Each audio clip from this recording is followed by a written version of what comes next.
When I made it to my home place, I found triumph of the will.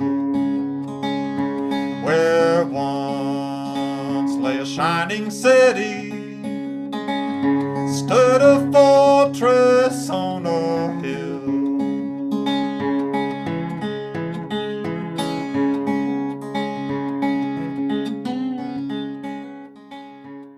My name is Henry, and I'd like to welcome you to Fortress on a Hill. My co-hosts and I are a group of leftist American veterans who scour the news headlines looking for stories related to the military and veteran communities of the U.S. But you're not going to hear most of the typical military tropes here. Here we take those same stories and we clear out some of the cobwebs and bullshit. We ask hard questions of our leaders and demand an end to the militarism that has permeated our society. We have a military budget of $750 billion, 3 times more than China and 7 times more than Russia. While here at home, American infrastructure and domestic policy languish, especially in the era of Donald Trump. However, Big Don is only the latest in a long line of presidential warmongers and bastards. Our country has lost enough to regime change and military operations the world over, operations that, by and large, only take innocent lives while providing no real protection from threats to our country. Afghanistan, Iraq, Syria, Yemen, Somalia, Niger, and the list goes on. It's time for a change. Thank you for being with us. I'd like to make a couple of quick announcements before we get started today. One of our co-hosts, BT, is going to be parting ways with the podcast. I just want to say that I can't thank him enough for being my sounding board on all things the podcast as well as some other stuff, in addition to being a really great friend. And everyone here, we all wish him the very best. And speaking of co-hosts, I'd like to welcome Kagan Miller as our new co-host. Kagan is a Navy veteran who worked as an intelligence analyst in the Navy, and after that, the National Security Agency. I'm really excited to have his input on the podcast. And now, let's talk about Iran. Good morning, listeners. We're going to have as in-depth as we possibly can make today discussion on Iran. But before we get into that, I have a couple real short headlines that I wanted to put out just so everybody's in the know. The first thing is, as of this morning, Chelsea Manning is back behind bars. It seems to be coinciding with the new grand jury that's going on with Julian Assange. But the one caveat to that is she's now being fined $500 a day for the next 60 days and $1,000 a day for every day past 60 days. So it's supremely fucked up. I can't really describe it in any other way. Yeah. Well, the war on whistleblowers continues in America, right? The war on whistleblowers that has always been ongoing. That really ramped up under Barack Obama, right? That great liberal, big time ramping up the war against whistleblowers, and the Trump administration. I mean, is only going to take it further. You know, whistleblowing should be mostly heroic. This is my thought on this. Look, some whistleblowing is good, some whistleblowing is problematic, right? But if you're not sure how to feel about a whistleblower, the default mode should be to support them, right? The default mode should be hero until proven otherwise. And what we do is the exact opposite. You're guilty until proven innocent. Yep. I think there's a lot of people that think that disclosing classified information is somehow, they automatically think that it's bad, right? So that's the default for a lot of people. But so many people don't understand how much goes into somebody making that decision. Like, it's a decision that nobody makes lightly. Absolutely. Well, for years and years, you end up signing, non-disclosure agreements and all kinds of other stuff that I'm sure, Kagan, you had to work through. But you're reminded on an almost daily basis, if not a daily basis, that if you share this information, you're fucked. Yeah, so, and we couldn't even look at like WikiLeaks or anything because you talked about this before, Danny, about how you can't look at stuff that potentially has classified information because it may be, you're looking at it without authorization. Mm-hmm. So it's really annoying because anybody who makes that decision has gone through a litany of questions in their head about why they would do that. And they made the decision that it was better for them to do that than to stay silent. And be willing So, to take the punishment.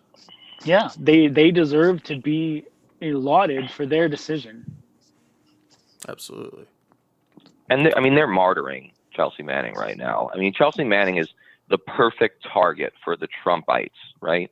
The perfect villain, right? She's trans, right? She is a former soldier who became a dissident, right? She's active in a number of causes now. She's really a figure of the left now, I think you could say fairly, right? Yeah, She's the perfect target, perfect vulnerable target for the Trumpites who hate everything she is and everybody like her. And they can't say that outright, but they use Chelsea Manning as a target, right? And I really do see her being martyred. The problem is not enough Americans think that to form a strong enough movement for her release. You're right. And a lot of people don't really understand that so many things are overclassified, that basically because it makes people look good, or some people won't even listen to it unless it's classified at a certain level. And it just, we've created this culture of just overclassification. So everyone thinks, oh, if it's at this level, then that must be right. But that's patently not true. Yeah, there's a lot of issues with our classification system and how it controls information and prevents Chelsea from living her life, from just being a person, being able to be a staple of the left, as you mentioned, Danny, to be in her new life. And the thing that I keep thinking about is, how long is she going to have to do this? Is this going to continue? Is the fines going to get longer and the time in jail longer? At what point are they done torturing her? Maybe never. I mean, we have to really consider the possibility that the answer is never. Yeah. All right. So the other headline I wanted to mention, and this is very much in the vein of the first headline, but something that we'll come back to later in more detail, is about the arrest of Daniel Hale. Hale is believed to be the whistleblower that helped Jeremy Scahill at The Intercept with his book, The Assassination Complex. We don't have any specifics on what is true or isn't about Daniel Hale, other than that the Obama administration investigated him and chose not to charge him. And again, like you mentioned, Danny, now we're back at Trump whistleblower 2.0. Yeah, they're taking a second crack at this guy, right? I mean, that's what's going on. Yeah. As part of the war they're waging internally. It's a domestic war. It's a war on the people. Yeah. The hard thing with him, I mean, and next time we'll talk more about this in general, but I think for me it was really frustrating because a lot of what he talked about was stuff that I, had seen in my work. And in the book, there's actually points, he has briefs and stuff in the book, and that's, stuff that I had seen and worked on. And I don't know, I just feel really bad for him because he looked at what was going on and he, again, made the decision, not lightly, to say, hey, this is messed up and I need to tell somebody about it. He actually said it. He said that he knew that eventually they would come to go after him. And I didn't know this, but I found out on our meeting on Wednesday, Danny, that Daniel is a member of About Face too. Oh, really? Yeah, no, I didn't know that. So maybe at some point in the future, we'll actually get to meet him and chat him up a little bit. But so those guys are monitoring this very closely. And like we mentioned, we'll circle back to it and talk about it in much more detail, because this is a much bigger story than we have time for today. Mm-hmm. So, Danny, let's the big story. Look, I don't want to be alarmist, and everyone who listens to the show knows I get fairly intense at times. But not crying wolf here. This potentially impending war with Iran is the story the only story that matters right now. Fuck the Mueller report.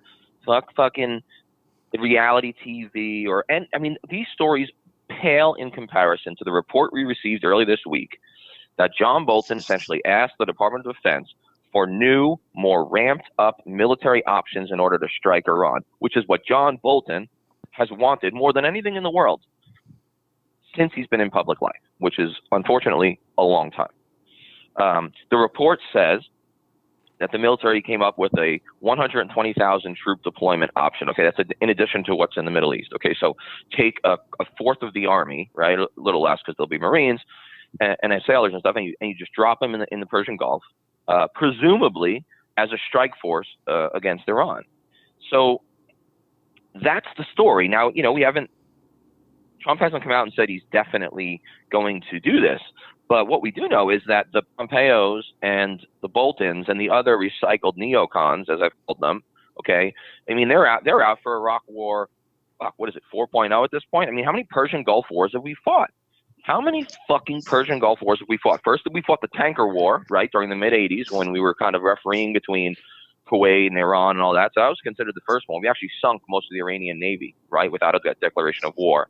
The Iranians haven't forgotten that, by the way. Not a single American appears to know that we fought a major naval battle, one of the more major naval battles since World War II that the United States Navy has fought, like ship on ship. And we just wiped out the little bit of Navy they had at the time. So they haven't forgotten. That's Gulf War I. Gulf War II, 1990, Iraq, Saddam, Kuwait, right? That's a fun one. Gulf War III, the stupidest American foreign policy action of the 21st century, if not of the 20th and 21st century, although it's got good company with Vietnam, which was Iraq War 3.0, regime change, operation, euphemism, Iraqi freedom, right? And then Persian Gulf War 4.0 is the anti-ISIS battle. It's, we stay out of Iraq for 3 years, barely, not even, and then we're right back there. So that's ongoing. So you got like Iraq War / Persian Gulf War 4.0. This would be Persian Gulf 5.0. And all of this has happened since, between like 1986 and today. That's a lot of wars in a single place, We haven't put a fucking soldier in the Congo, but 4 million people have died there in those ongoing wars since 98, right? So, it's very interesting to see where we fight. And if people say that oil is not a part of it, they're missing something. It's not direct because we don't need the oil anymore, but it's about the flow and the control of the flow and our allies. So this is a big deal. And ever so briefly, because I want to get everyone's voice, and there's like 4 different things we want to cover, but the first one is why this is unnecessary. Okay, I like to say this is the 3 I's. Okay, the Iran war, or if a war with Iran, would be 3 important capital I's. Okay, ill-advised, irrational, immoral. Okay, ill-advised, irrational, immoral. Ill-advised because we're going to talk more about this. 120,000 soldiers is not enough to conduct a full regime change. It may not even be enough to pacify all of Iraq's defensive capabilities, all of Iran's defensive capabilities. It's going to shut down the Straits of Hormuz. Who knows how long? It might bring other global powers into the fight, and potentially Russia and China. I don't think they'll fight a major war over it, but you never know. It's definitely going to potentially have some global ramifications, and we might get a bloody nose, as we'll talk about later. I mean, we have vulnerabilities to these A2AD, right? Area access, area denial, right? So we'll get to that. All right. So ill-advised, irrational because there's no outcome. There's no reward that's worth the risk. Right? A rational decision is, I will take the risk of A, in this case, war with Iran, right, in order to achieve B. What's the thing we achieve? They're already not pursuing nuclear weapons in any real sense. We pulled out of the deal that was working, that our own intelligence cell said was working, right?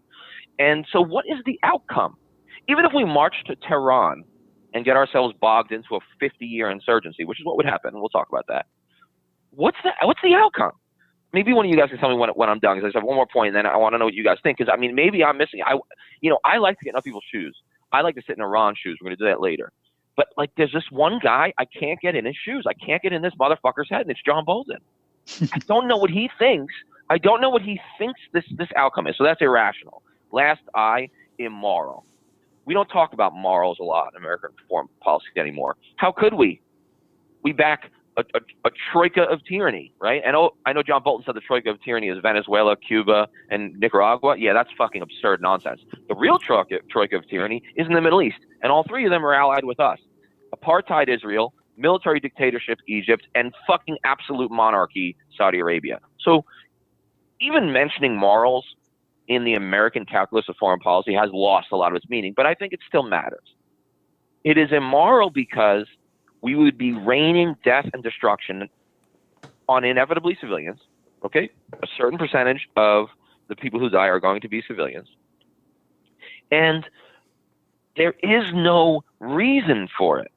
In other words, we would be wasting life in a realpolitik sort of just like global struggle for hegemony. That's it. And that's just not worth a human life. Look, a baby will die. Hundreds of babies will die. Morals require that you ask the question, is this worth it? Is there some outcome that gets back to the irrational? Is there some outcome that makes this moral? I know I'm speaking in a very utilitarian sense. I think there's value in that. Like World War II, I think it was wrong to firebomb cities. I really do. And as a historian, it appalls me. As an American, it appalls me. But I'm willing to debate someone on that because someone could at least fire back a utilitarian calculus of, yes, we killed 600,000 Germans, including many women and children, but the Nazis needed to be defeated. Right now, I think there are ways to defeat them without burning their cities. But we can have an argument, and I can respect the other person's argument. So here we are. Ill-advised, irrational, immoral. That's my initial thought on why this war is unnecessary. Well, yeah, I absolutely agree. I mean, the vulnerabilities that we face are, mostly about our big decks that are as far as the naval side. Like, the carriers are really bad at defense. Like, they don't really have that much defense. And Iran has been doing defensive exercises every year. The Iranian Navy, the regular Navy, has a big exercise called Veliat every single year.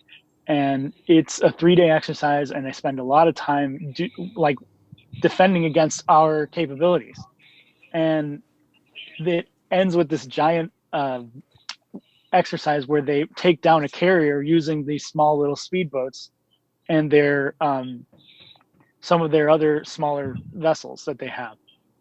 And they've been pretty successful with this exercise. They've been doing it for years and years. And then they also recently, the IRGC, the Iranian Revolutionary Guard Corps, has been doing this offensive exercise called Great Prophet.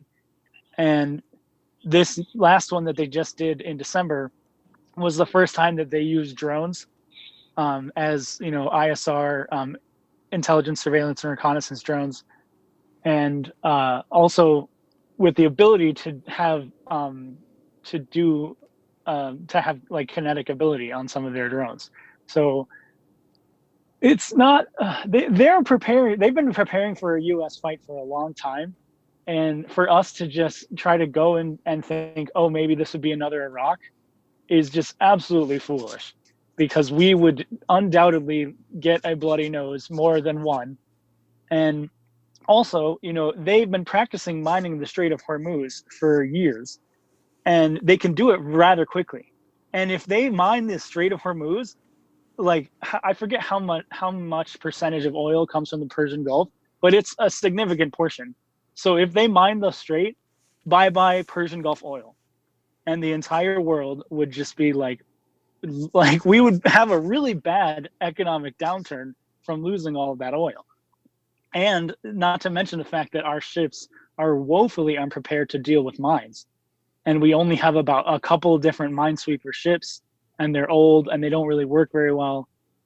And, it would not be this quick, clean, easy fight that everyone thinks, or at least that John Bolton seems to think is going to happen.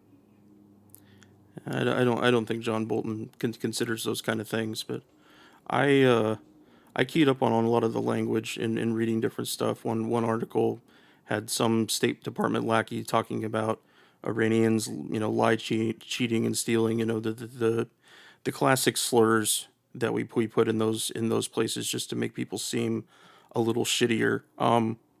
Danny, I saw that they had talked about that the Bolton plan was more about squeezing the Iranians as opposed to invading them. We know that an invasion force, 120,000 guys, isn't going to do it. But what do you think about this whole squeeze strategy that Bolton's come up with?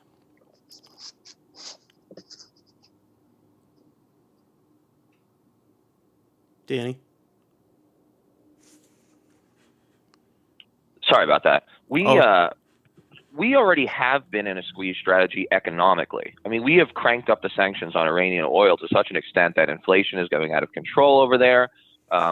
People are suffering. Okay, so again, we have to talk about the moral calculus of that. Right? If we really think it'll bring the regime down, maybe we could argue that it's a good thing. Although I don't think we should be in the business of telling people what to do with their regimes. I think we should be in the business of being a beacon for the world and showing them what good looks like, and then hopefully they model it.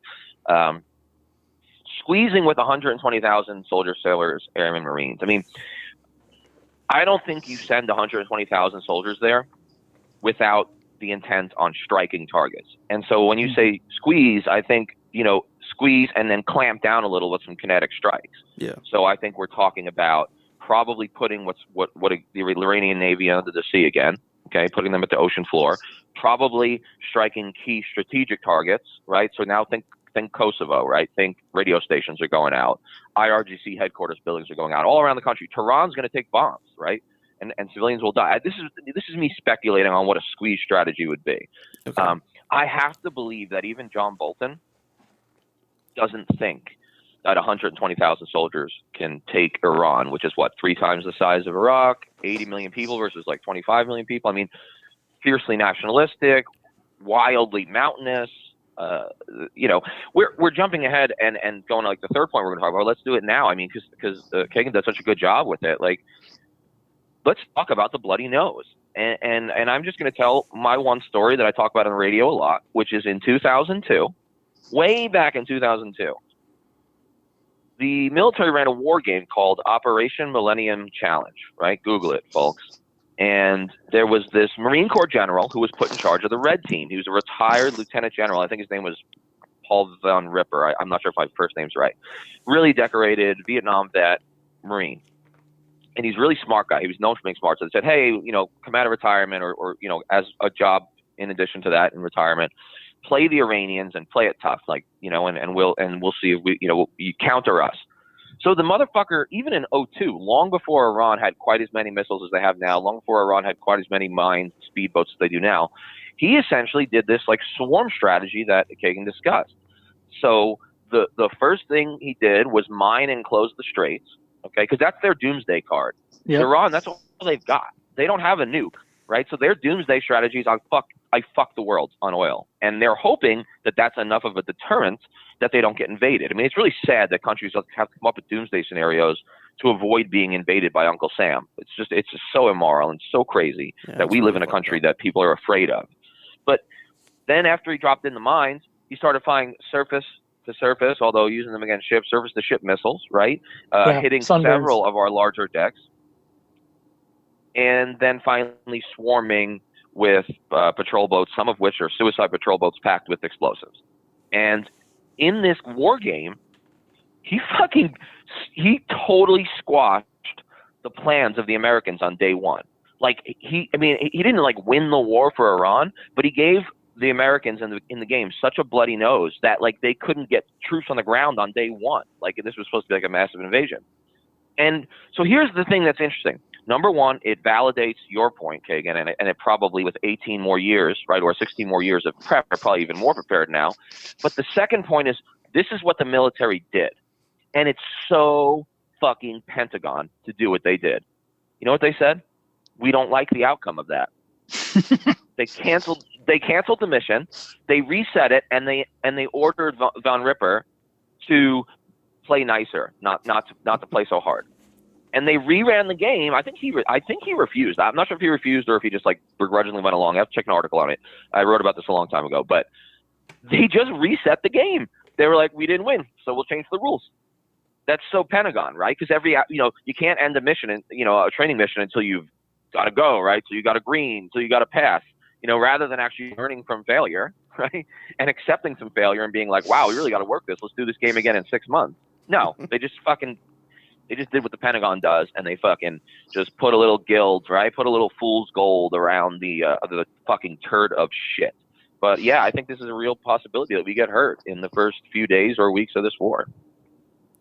Well, and they also have some really nasty surface-to-surface missiles that have been around for a while called Sunburns, and they just have a crazy path. You know, when they get to terminal velocity, they start going all over the place, and they're really hard for systems to track, especially CWIS, which is the little, you know, in the Navy we used to call it R2D2 with a dick, the little gun. And you know, they can only track stuff like a mile out, and so if it hits terminal velocity and it starts zigzagging like it does, you know, it can do some serious damage. And they have them in most of their bases and most of their little islands where their missile batteries are.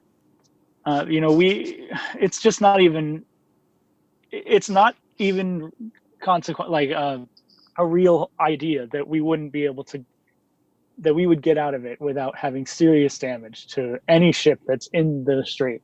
And right across the Gulf, you know, we've got Fifth Fleet headquarters and we've got CENTCOM headquarters. So even if they, you know, manage to get a couple planes over, they could do some serious damage to some of our major facilities.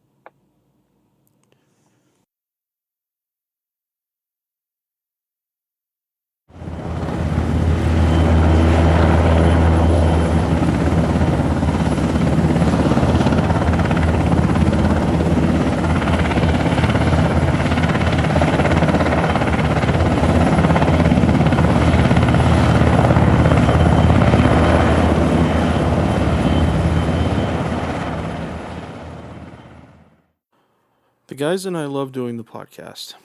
Being able to share our experiences in the military with allies and supporters means the world to us. But we can't do all the work. We need you to share an episode of ours with someone, anyone who you think might be affected by it. Maybe a young person looking to join the military, or parents advocating for one, conscientious citizens who care about the violence the U.S. wages in their name, advocates for women and people of color who understand the harsh environment that the military creates for minorities and inflicts on them around the globe, and anyone else you think it might affect. Please take a moment and share this with them. Now, our podcast is supported in a few different ways. First, there's Patreon, where we're very blessed to have an array of wonderful supporters, helping the guys and I pay for some of the podcast expenses. Those who contribute $10 a month or more will be mentioned here as an honorary producer, helping keep you, our listeners, stocked with new episodes. But you don't have to contribute $10 a month to help us. For as little as $1 a month, you can keep us going, paying for hosting and storage fees, transcribing old and new episodes, promoting and expanding the podcast, and more I probably can't think of right now. So let's bring out our honorary producers, and they are Matthew Ho, Will Arens, Gage Counts, Fahim Shirazi, Henry Zamota, James Higgins, James O'Barr, Adam Bellows, Eric Phillips, Paul Appel, Julie Dupree, and Matt the Virgin Slayer. Your contributions are wonderfully helpful to us. Thank you so much. However, if you'd like to contribute and Patreon isn't your style, you can contribute directly to us through PayPal at paypal.me/Fortress on a Hill. Or check out our store on Spreadshirt. The great Bill Krapinski did a really awesome job making our first shirt, which you can find at shop.spreadshirt.com/Fortress on a Hill. Make sure you check on the site there for promo codes before you order. And now, let's get back to the podcast.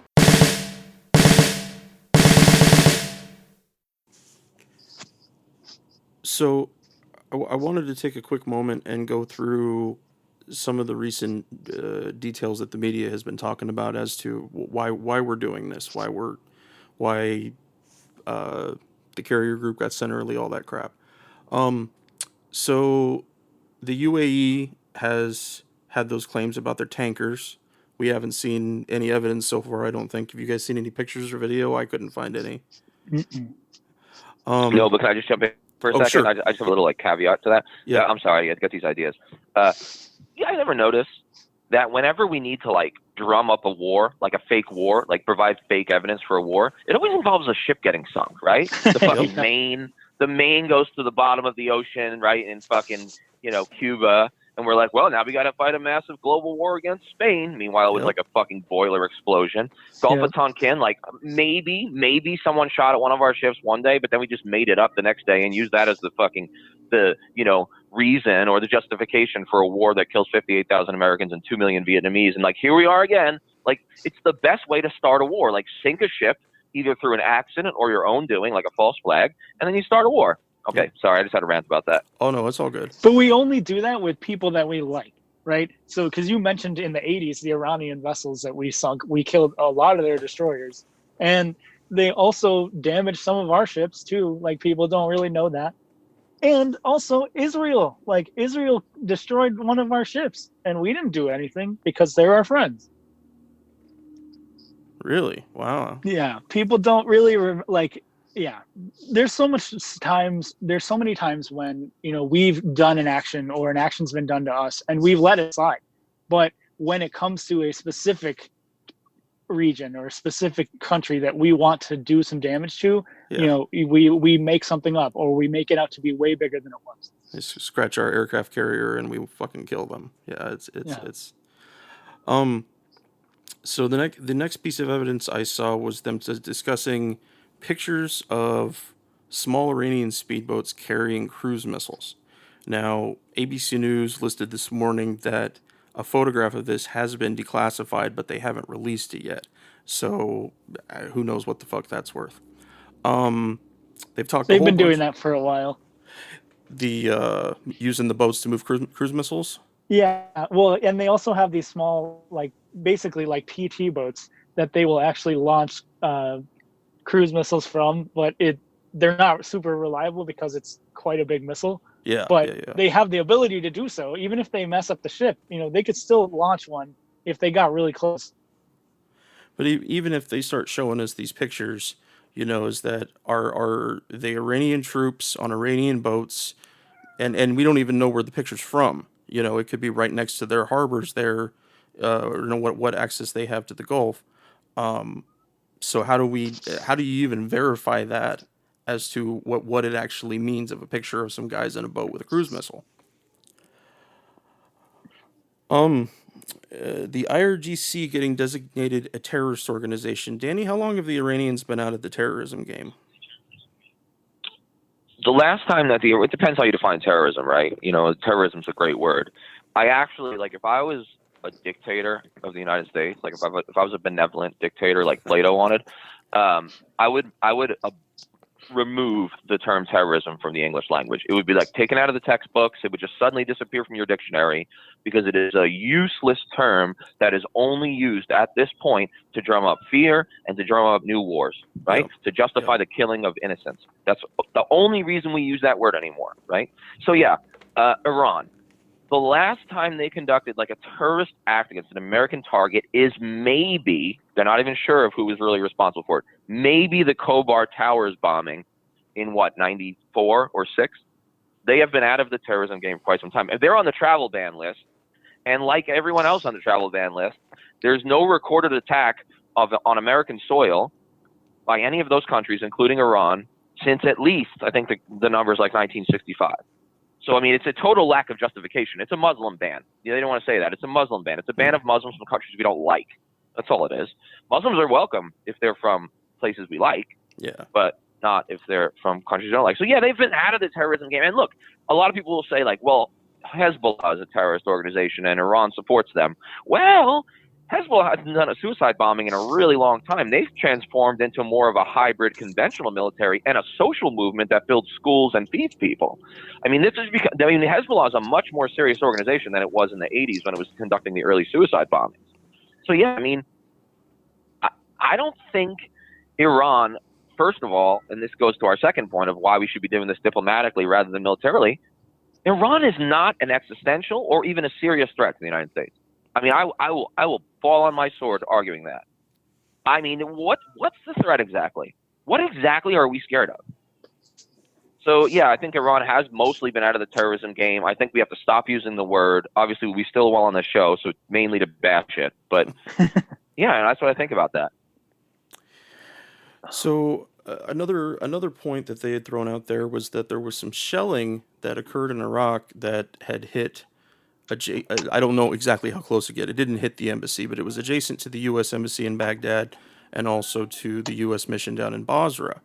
Now, they claim that the munitions were specifically being fired to target U.S. diplomatic personnel, and that raise of fear was enough to qualify something bigger against Iran.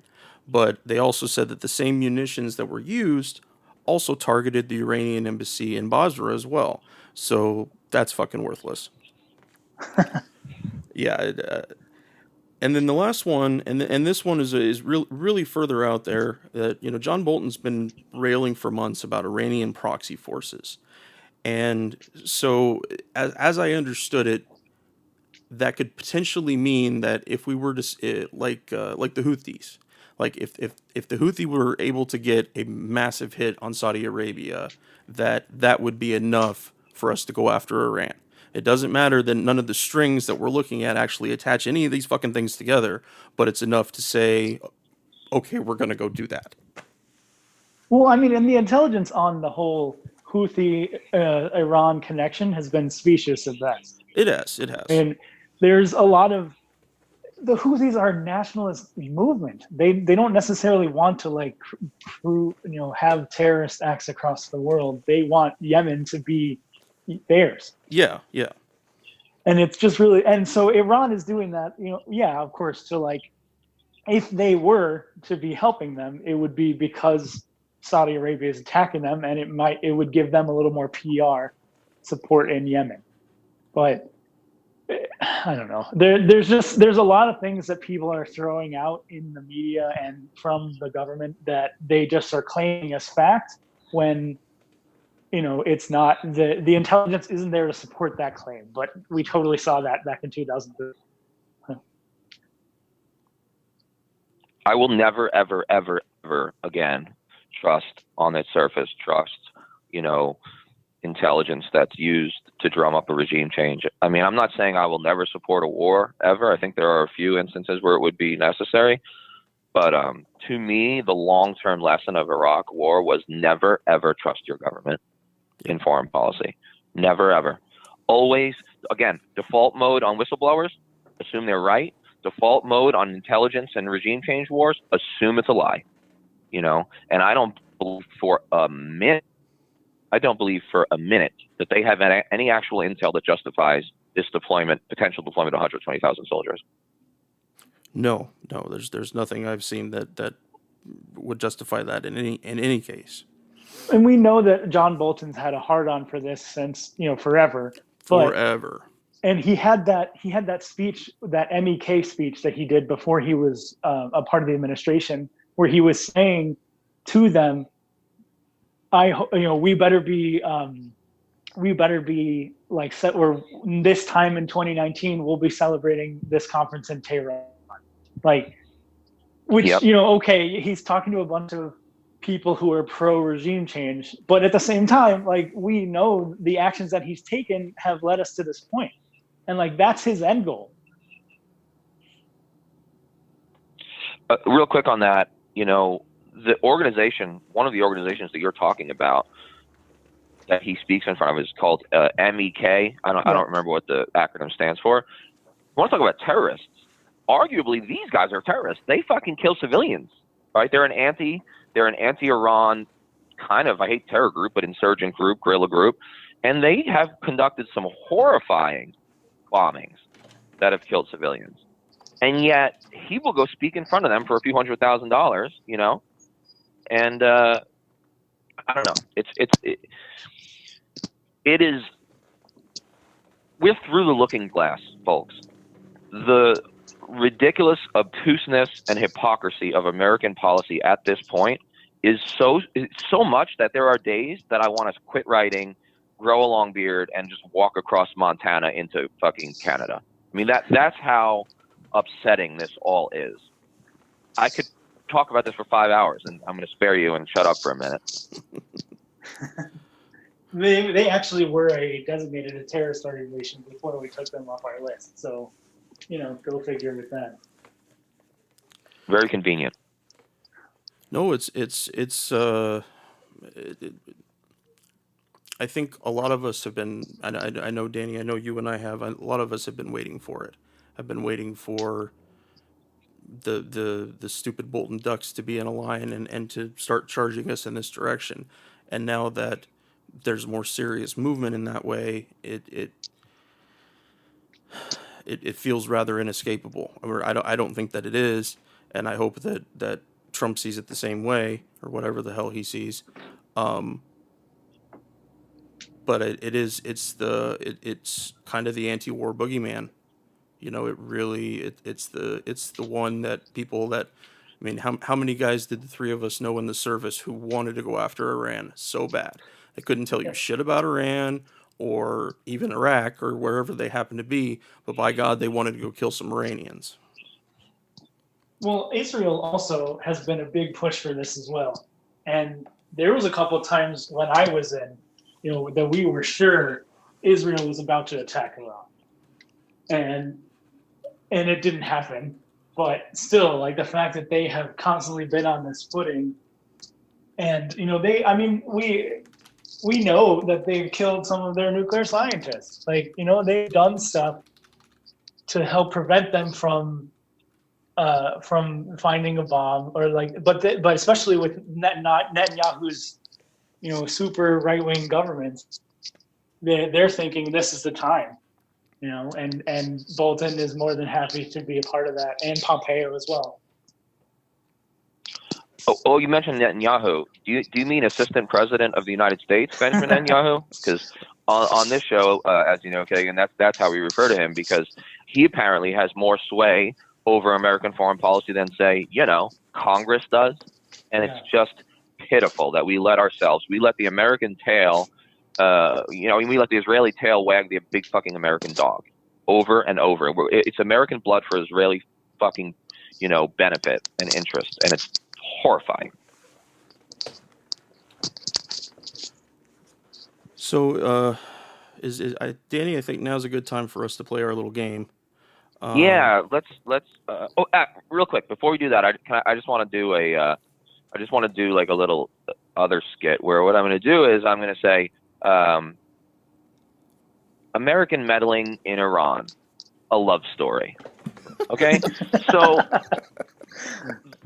from their perspective, which we're going to do in a second, we haven't been so nice to Iran over the years. One might even think to themselves, maybe they have a reason for burning the American flag in the streets and yelling death to America. I could think of some reasons, like military occupation of the southern half of Iran during World War II.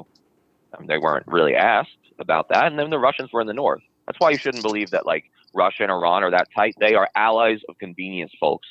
Iran is terrified of Russia. Russia has a history of invading northern Iran. They don't like the Russians. They're just more scared of us. They should be, by the way, because Putin is less of a wild card than Trump.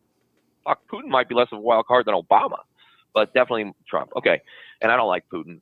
I'm just telling the truth here. Sorry, the truth hurts and it's uncomfortable. Usually, the more uncomfortable you feel, the more likely that you're onto the truth. Okay, so after that, 1953, Iran is like independent now. The troops have left, and they elect democratically elect a quasi-socialist, left of center prime minister named Mossadegh. Right, he's wildly popular with the people, and he does what everyone in Iran had always wanted. He nationalizes the oil.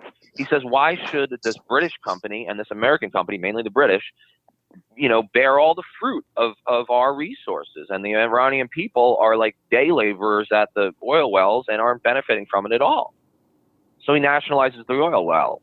The West, capital W West, which just means fucking London and Washington, didn't like that very much. So we just sent the CIA and MI6 in and just overturned the government.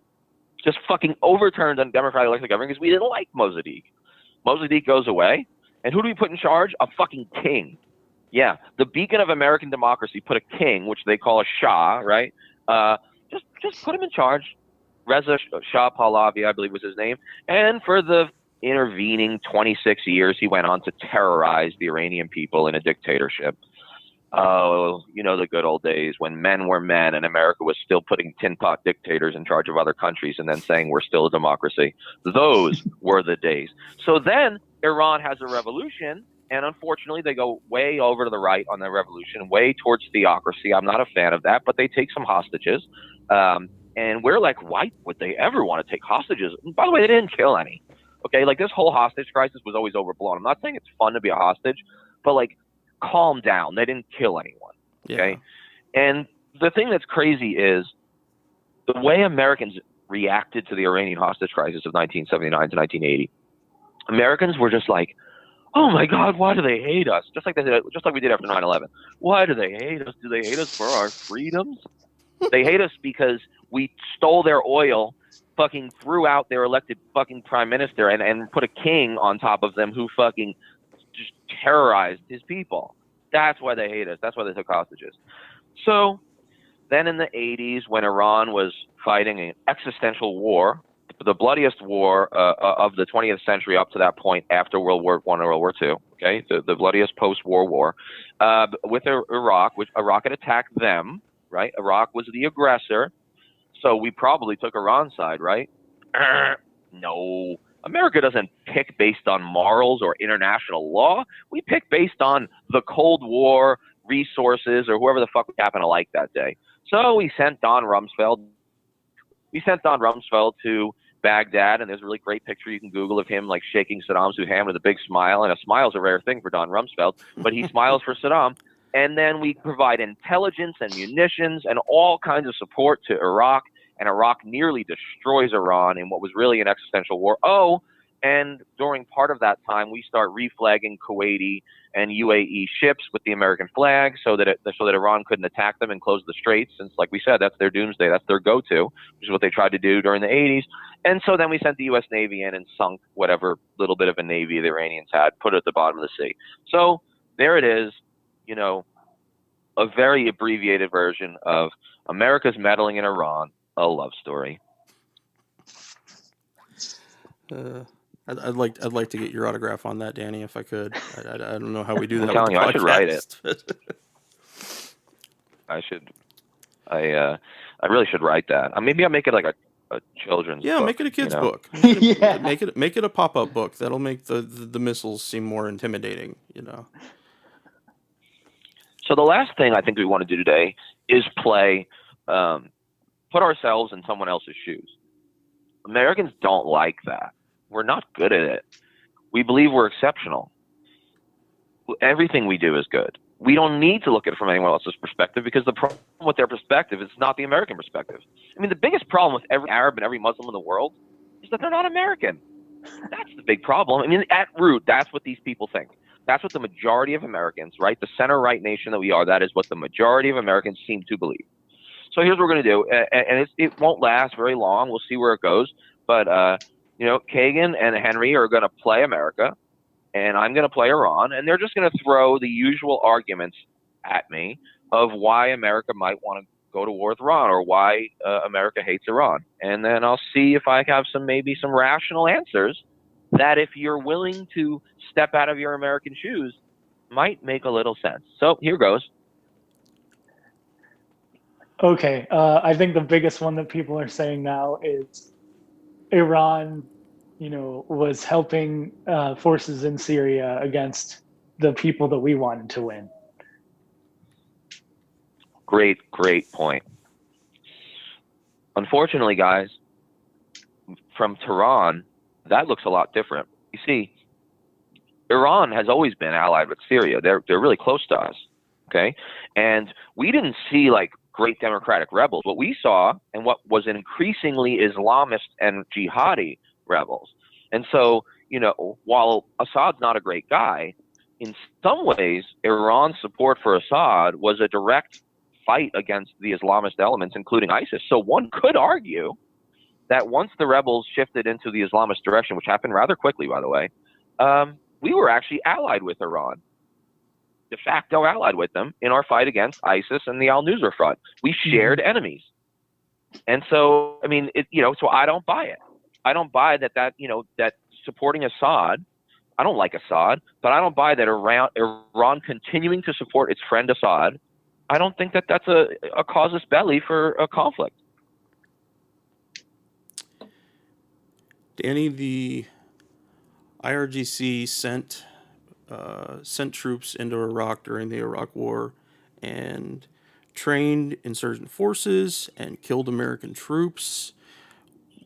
Do you not think that we need to respond in kind to that kind of action against our country? I mean, going back into the Danny shoes for a minute, I'm not happy about what the IRGC, specifically the Quds Force, did during my time in East Baghdad. I was in Shia East Baghdad, so they killed my soldiers. I mean, January 25th, an EFP, Iranian designed, Iranian trained the Shia insurgents to use it, just turned one of my Humvees into Swiss cheese, killed two of my favorite soldiers, and maimed two others. I'm not a fan. But now getting back into my Iran shoes, let us not forget that Iran was doing that training defensively because they were scared shit of America. Why would they be scared shit of America? Well, did you notice that Iran basically has two big bordering states on their west and their east? To their east is Afghanistan. We invaded, occupied that country. Mm-hmm. To their west is Iraq. Ooh, we invaded and occupied that country. They might start feeling a little surrounded because to their south, they just got water, right? And to the north, they've got, Azerbaijan and the Russian republics. They felt squeezed. Why would they feel squeezed? Well, first of all, they get thrown into a fucking axis of evil. Yeah. Right? Iran, Iraq, and North Korea. And Bush gives the axis of evil speech sometime in early 2002, and a year later, there is no more Iraq. Okay? So from Iran's perspective, they're oh, fuck. Are we next on the list? I mean, and then you got people leaking reports that are all over the media internationally where senior Bush officials were saying, quote, and you can Google this, everybody wants to go to Baghdad now, but real men want to go to Tehran. Mm-hmm. In other words, the real serious neoconservatives are talking about invading and regime changing Iran. So my argument is, while I don't like the fact that American soldiers died, and in fact I abhor the fact that American soldiers died, I at least understand the response of Iran and why they might want to keep us bogged down in Iraq. Because if Iraq went swimmingly, Iran might have been the next target. Yeah. Absolutely. I mean, that was on the plans for a while. So, it makes sense why they'd be scared. Something that I touched on it a little bit earlier, but the alpha male desire of, we fight in Baghdad, real men go to Tehran. I remembered that scene from Saving Private Ryan where the platoon sergeant, the guy who played by Tom Sizemore, after they had made it up the beach in the beginning of the movie, that he had in his rucksack those little tins that had the names of, it was dirt from different countries. And people don't understand that guys in the service tick off shit like that, just like he did. And they don't realize, I was thinking about that a little bit differently, is that, okay, he fought in North Africa. That means the U.S. military went and fucked up North Africa. He fought in Italy, and I'm speaking about World War II, a very different conflict, but I think it's important that that people understand that desire coming from a military standpoint. Absolutely. All the original cheering and adulation of the Iraq invasion, because it went pretty well initially, right? As it does, yeah. when you fight against countries that use 1970s Soviet equipment in an open desert and they've been starved by sanctions for 12 years. It's pretty easy to roll over that conventional force. Not so easy to actually hold the country, right, or to tamp down the insurgents. But yeah, I mean, there absolutely is a military momentum that grows, and so because it seemed easy to get to Baghdad, it was a lot harder to get out. Easy to get in, hard to get out. But after it was easy to get in, we started thinking, well, the military starts thinking too, all right, who's next, man? Give us another target. We fucked up Saddam. Let's go after the Ayatollah, And it's wild. It's wild. Also, anyway, do you guys have any others? Or go ahead. Militarily, Iran has a much stronger chain of command and a much like more robust structure than Iraq did. And I mean, you're forgetting like the IRGC is like basically its own military. You know, it has its own air force, its own navy, and to say that we could just go in and it would be like Iraq, where a bunch of people who didn't want to be there in the first place would like just throw down their weapons like they did in Iraq. No, that's totally not going to happen because they're very proud of their land, and there's a lot of people who, you know, they have discipline and training in what they do. So it's just so dumb. You know, it's ignorant. I think we've kind of run the course of the game. So I on some final notes, I want to comment on what you said, Kagan, which is diplomacy is the better option for a number of reasons. The main one is that there is a very youthful population in Iran that's actually very pro-Western. There is a strong is under like 35. Right. And a lot of those 75% are actually not happy with the theocracy. They're actually not happy with their country, and they want to Westernize. I mean, there was the Green Movement in 2009. I mean, yeah. You know, which was like a precursor to the Arab Spring, and they almost got a more democratic guy elected. The last thing we want to do is alienate those people. And the fastest way to get those young people to rally around the Iranian flag is to attack Iran.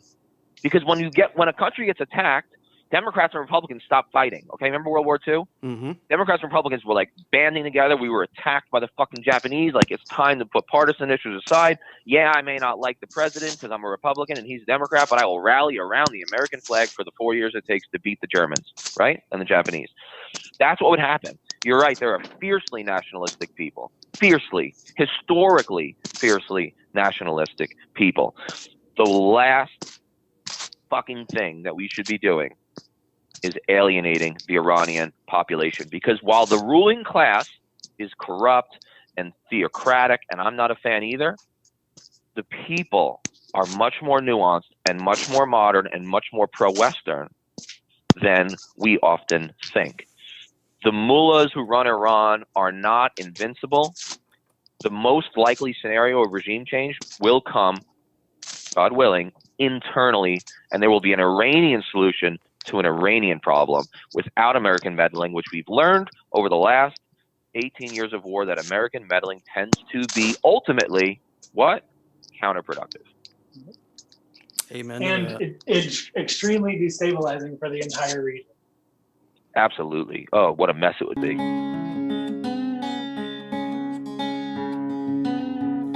We're on Twitter at Fortress on a Hill, and also at Facebook.com at Fortress on a Hill. You can find our main blog page and our full collection of episodes at www.fortressonahill.com. iTunes, Stitcher, Google Podcasts, Patreon, Spotify. You name it, almost anywhere you listen, we're already waiting for you. And hey, we're always in the market for more Patreon supporters. Please consider becoming a patron at patreon.com. And if you're not into giving us a monthly payment, think about giving us a couple bucks on PayPal. The link is in the show notes. Skepticism is one's best armor. Never forget it. We'll see you next time. And listen to my song.